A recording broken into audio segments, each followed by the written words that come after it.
L'École supérieure d'administration, d'économie, de journalisme et des métiers de l'audiovisuel ESAE offre de nouveaux challenges pour l'année universitaire 2023-2024. Étudiantes et étudiants, parents d'élèves nouveaux bacheliers, ESAE, c'est la garantie d'une formation de qualité à des conditions très avantageuses. À Gbedjromede, à Papa, à Boumekalavi et Parakou, inscrivez-vous en administration générale, administration du travail et de la sécurité sociale, trésor et finances publiques, impôts, diplomatie et relations internationales, journalisme et métiers de l'audiovisuel, gestion des marchés publics, planification et développement local, sciences économiques, sciences juridiques et toutes les filières des sciences de gestion. ESAE vous offre des bourses, demi-bourses et de réductions pour les premières inscriptions dans toutes ces filières. Waouh! En licence 1, 2 et 3 et en master, bénéficiez jusqu'à 50% de réduction sur tous nos sites. N'est-ce pas génial? Infoline. ESAE Gbedjromede, 3e rue à droite en quittant le carrefour Le Jador pour la BIBE Jéricho ou au plus 229 90 93 65 21 98 98 14 00 à Kpakpa au plus 229 52 88 33 33 à Boumekalavi au plus 229 52 88 44 44 Parakou au plus 229 52 46 12 12.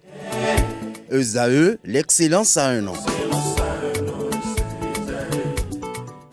Bonjour à nouveau, chers amis internautes. Nous démarrons la une des journaux comme à l'accoutumée par le quotidien béninois d'information générale et d'analyse L'Informateur qui titre ce matin en manchette « Révision de la Constitution, Hassan Seibou attaqué devant la Cour constitutionnelle ». Le journal nous apprend que la proposition de loi portant révision de la Constitution de l'honorable Hassan Seibou n'a même pas encore été mise en débat à la plénière de l'Assemblée nationale, que déjà elle est attaquée devant la Cour constitutionnelle. Retrouvez ce qui lui est reproché à la page 3. Aspirant à l'enseignement supérieur, les résultats disponibles ce jour nous apprend le deuxième du titre à la une. Sommet de la communauté économique des États de l'Afrique de l'Ouest CEDEAO, le point du ministre Adjadi Bakari, ministre des Affaires étrangères, a retrouvé en page 4. Assemblée nationale, la commission des lois adopte la révision de la Constitution, 17 voix pour, 7 contre.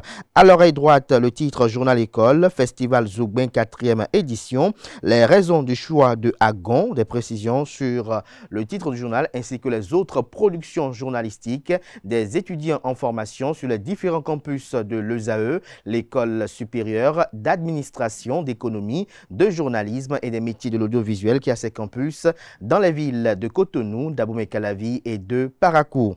La Nation, ce matin en manchette titre « Révision constitutionnelle, l'étape de la commission des lois franchie ». Retrouvez le point des échanges hier et des tractations au Parlement à la page 3. Poste de contrôle juxtaposé de Malanville dans l'attente de l'ouverture de la frontière du côté nigérien. Les détails sur le titre du journal en page 9. Première session ordinaire de la Haute Autorité de l'Audiovisuel et de la Communication HAC au titre de l'année 2024. Les derniers chantiers de la 6e mandature. L'opérationnalisation de la réforme des médias annoncée. Des précisions à retrouver à la page 3. Nous passons à présent au quotidien Fraternité. Levée des sanctions de la communauté économique des États de l'Afrique de l'Ouest CEDEAO. Cheikhoun Adjadi Bakari, ministre des Affaires étrangères, vante les mérites du président Patrice Talon. Je cite, les chefs d'État travaillent pour que les peuples restent ensemble pour le bien-être. Fin de citation. Quelques jours après la levée des sanctions contre le Niger, le Mali, le Burkina Faso et la Guinée, lors du sommet extraordinaire des chefs d'État et de gouvernement de la communauté économique des États de l'Afrique de l'Ouest CEDEAO, le samedi 24 février 2024 à Abuja au Nigeria, le ministre des Affaires étrangères du Bénin, Olusegun Adjadi Bakari, est revenu sur la portée d'une telle décision qui réjouit les populations de ces différents pays. C'était au cours d'une conférence de presse animée le lundi 26 février dernier au ministère des Affaires étrangères au ministère des Affaires étrangères pour le ministre Bakari. Cette décision n'est que la matérialisation du souhait du président de la République Patrice Talon de concert avec ses pairs de la communauté pour nous. Il s'agit, d'un jalon essentiel que le président de la République avait annoncé lors de sa conférence de presse il y a quelques jours que le Bénin était favorable à une levée des sanctions. Retrouvez le compte rendu exhaustif de cette sortie médiatique dans les colonnes de la parution de ce matin du journal. Entretien avec Ousmane Aledji sur l'actualité politique nationale et africaine. Je cite, l'autodétermination des peuples africains est en marche, c'est irréversible. Fin de citation. Retrouvez des détails sur l'entretien accordé aux pages 2 et 3 de la parution de ce matin. Le matinal ce matin en manchette parle de mission onusienne de maintien d'ordre et de sécurité. Le Bénin veut envoyer 2000 soldats en Haïti. Le Bénin va bientôt envoyer 2000 soldats en soutien sécuritaire en Haïti. Selon les informations recueillies, il s'agit principalement d'une mission multinationale de soutien à la sécurité haïtienne. L'information a été rendue publique par l'ambassadrice américaine auprès des Nations Unies. Le lundi 26 février dernier, lors de la 46e réunion des chefs d'État et de gouvernement de la communauté des Caraïbes, retrouvez des précisions sur le titre du Canard à la page 11 de sa parution de ce matin. À l'oreille droite, on peut lire Assemblée nationale, 2 lois votées, une autorisation de ratification approuvée, des précisions en page 10. Toujours à l'oreille droite, séance d'échange avec les acteurs privés, l'ARE appréhende les préoccupations des consommateurs d'électricité. Commission des lois de l'Assemblée nationale, la proposition de révision de la Constitution validée, nous apprend le matinal. Matin libre, ce matin en manchette, parle de manipulation de la Constitution en Afrique, les cours responsable du recul démocratique. En illustration, l'enseigne de la Cour constitutionnelle du Bénin. Toujours à la une de Matin libre de ce matin, proposition de révision de la Constitution, la loi bientôt en plénière. Le confrère de Le Béninois libéré, la commission des lois accorde un blanc-seing à Hassan Seibou. La révision de la Constitution en téléchargement à 62%. Retrouvez des précisions sur le titre du Canard dans les colonnes de sa livraison de ce matin. Confusion autour de l'article 156 de la Constitution. Rachidi Badamassi renvoie Yahi et ses juristes à relire leur cours de droit. L'honorable député prépare une sortie école pour aider à comprendre les spécificités de la Constitution. Nous passons à présent au quotidien Le Potentiel. Tournée nationale d'échange du parti politique Union progressiste Le Renouveau avec les militants à la base. Joseph Djogbenou, une figure d'union qui étend les racines du Baobab, près de 6000 cellules de base installées dans tout le Bénin. Ex-Union progressiste et ex-PRD, Parti du Renouveau démocratique, un mariage à vie, des liens plus forts scellés, nous apprend le journal. Retrouvez des précisions sur son titre à la page 3, autant pour moi, de sa parution de ce matin. Fonction publique. Des patrons envoient toujours des retraités en mission, aides-soignants, agents d'entretien au volant des véhicules administratifs. Que comprendre de ce titre, c'est à retrouver à la page 3 de la parution de ce matin du Canard qui nous apprend qu'il y a eu dernière frappe croisée contre la cybercriminalité. Cette présumée gaïmène ont été interpellées à Ouida et à Porto Novo. Commune de Kouandé, 2 communautés s'affrontent, 3 décès enregistrés. Le film de ce drame est à retrouver dans les colonnes de la parution de ce matin du journal. La Nouvelle Tribune, nos titres ce matin en manchette, révision de la Constitution béninoise.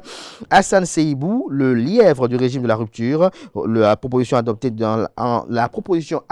en commission des lois. Des juristes attaquent Hassan Seibou devant la Cour constitutionnelle pour mensonge. Des précisions aux pages 3 et 8. Le pays émergent grogne à la commission arbitrale du football du Bénin. Les arbitres sans prime depuis des mois, remise des badges FIFA en catimini, manque de kit, menace sur certains, corruption, favoritisme. Le mal persiste. Le nouveau président Toupé Gilles a du pain sur la planche. Le ministre Benoît Dato appelé à la rescousse car certains meurent déjà de faim. En illustration, la photo du ministre des Sports Benoît Dato et celle du président de la Fédération béninoise de football, Mathurin de Chacus. Le confrère de Le Télégramme ce matin en manchette s'intéresse à la révision de la Constitution en débat au Parlement. Le journal nous apprend que la proposition de loi de Hassan Seibou a été adoptée en commission. Tous les députés de la mouvance membres de la commission ont voté pour. Des précisions à la page 3. Toujours à la une de Le Télégramme de ce matin à l'oreille droite. Après 40 ans, un instituteur découvre son vrai père à Glazoué. Des détails sur le récit des faits à la page 4. Je dis bien, un instituteur découvre après 40 ans son vrai père, c'est à Glazoué au Bénin. Des détails à la page 4. Fédération des syndicats de l'éducation nationale de la Confédération syndicale des travailleurs du Bénin. Les écoles, collèges et universités en grève de 24 heures le 7 mars prochain. Toujours à la une de Le Télégramme de ce matin.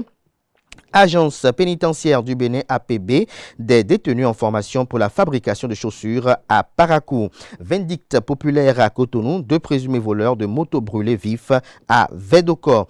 L'Économiste, le premier quotidien économique du Bénin, titre ce matin manchette, promotion du secteur minier dans l'espace CEDEAO, communauté économique des États de l'Afrique de l'Ouest, UBA, déterminé à fournir des solutions financières stratégiques. Toujours à la une du premier quotidien économique du Bénin, l'Économiste, inclusion sociale au Bénin, la NPE et l'OF2 offrent des opportunités de réinsertion professionnelle aux migrants. Des précisions dans les colonnes de la page ce matin du journal. En illustration, la photo du directeur général de l'ANPE, Urbain Amegbeji. Décryptage info à présent, commerce intra-africain en 2022. Le Nigeria, premier partenaire à l'exportation du Bénin avec son 12,8%. Toujours à la une de décryptage info de ce matin. Levée des sanctions contre les gouvernements putschistes de la CEDEAO, les chefs d'État travaillent pour que les peuples restent ensemble, dit cite le ministre des Affaires étrangères, Chegoun Adjadi Bakari. Assemblée nationale, commission des lois, la proposition de révision de la constitution de l'honorable Seibou approuvée. Des précisions dans les colonnes de la parution du matin du journal. La tribune de la capitale, après le passage à la Chambre de commerce et d'industrie du Bénin, les membres du CCIC reçus en audience par l'ambassadeur du Nigeria près le Bénin. Force multinationale, le Bénin offre 2000 soldats pour la sécurité en Haïti. L'affiche du jour nous affiche ce matin en manchette revalorisation des salaires dans l'administration publique au Bénin. Les agents des collectivités locales laissés pour compte des mesures sociales. En illustration, la photo de Raphaël Akoteon, ministre en charge de la gouvernance locale et de l'administration territoriale. Des précisions sur le titre du journal dans les colonnes de sa parution de ce matin. Guépard au Bénin, Guénodror, un an plus tard, que retenir concrètement. La photo de mise en cause est mise à la une pour illustrer le titre interrogatif. Retrouvez le journal qui essaie d'apporter quelques réponses à cette interrogation très pertinente dans les colonnes de sa parution, précisément en page 9. La boussole pointe sa boussole ce matin, pour ne pas dire l'oriente, sur la révision de la Constitution. Rachidi Badamassi brise le silence et dénonce les dérives verbales de Boniaï. Retrouvez des détails sur son speech dans les colonnes de la parution ce matin du journal qui nous retient ce matin en manchette, je cite « Je suis un homme politique et responsable. Je connais la valeur et la portée de la parole en politique. Je me suis construit une carrière politique par une parole politique sans langue de bois et sans hypocrisie. Je suis le seul à déterminer mon agenda communicationnel. Je parle quand je décide de parler. » Fin de citation. Ces propos empreintes de franchise et de détermination sont ceux que Rachidi Badamassi a eu à tenir au micro du journaliste de Azerke FM. Le confrère a interrogé l'ancien député de la 8e circonscription électorale à propos de son mutisme face à l'actualité brûlante relative à la révision de la Constitution. Une attitude qui a surpris plus d'un, surtout ceux qui savent que l'intéressé n'a pas sa langue dans la poche. Le taureau de Parakou, encore appelé le buffle du Borgou, perçoit son silence apparent comme une sagesse communicationnelle. Pour lui, son approche est sans doute stratégique. Il soutient que certains débats doivent être menés loin des médias. C'est ainsi qu'il confie avoir participé à maintes reprises aux réflexions sur le sujet au sein de son parti politique, le Bloc républicain. Retrouvez la suite de son raisonnement, pour ne pas dire son opinion, sur cette actualité majeure dans les colonnes de la parution ce matin du journal, qui nous propose également comme titre ce matin à sa une, adoption en commission de la proposition de loi modifiant la Constitution. Les députés de la mouvance ramènent à contre-courant à contre-courant de la volonté du peuple. Les députés de la mouvance présidentielle rament à contre-courant de la volonté du peuple. L'emblème du jour ce matin en manchette, après les sacrifices du TOFA 2024, succession d'événements malheureux. Le journal fait savoir que alors que les sacrifices sont faits depuis le 10 février 2024 pour conjurer le mauvais sort du signe Saaklan du TOFA 2024, de plus en plus, il est remarquable une succession de tristes faits au Bénin. Doit-on organiser de nouveaux sacrifices afin d'apaiser les citoyens qui perdent au fur et à mesure que les jours s'égrènent le sommeil, s'interroge le canard. Quels sont les fondements de cette interrogation? Élément de réponse à la page 3 de la page du canard, qui propose également comme titre ce matin à sa une, le député Éric rond d'été sur la révision de la Constitution. Je cite, les démocrates ont voté dans le sens souhaité par le président Patrice Talon en commission. Fin de citation. Des précisions à la page 4. La Nouvelle Gazette ce matin en manchette. Révision de la Constitution, la première étape franchie. Djougou, un enfant repêché mort des latrines. Toujours à la une de la Nouvelle Gazette de ce matin. Campagne de commercialisation 2023-2024 des noix de cajou. La ministre Sadia Alimatou Assouma du Commerce invite les acteurs à la vigilance. Elle leur demande de ne pas se fier à des annonces inopportunes pour la profession. Ce sera tout pour la présentation de quelques titres parus ce jour dans la presse locale. Les quotidiens sont disponibles dans les kiosques, également accessibles en ligne. Pour ceux d'entre eux disposant bien évidemment d'un site internet, place à présent au bulletin matinal d'information et à la page des sports. Juste avant, je vous invite à suivre ce jingle de Free Matin qui annonce bien évidemment le bulletin matinal d'information.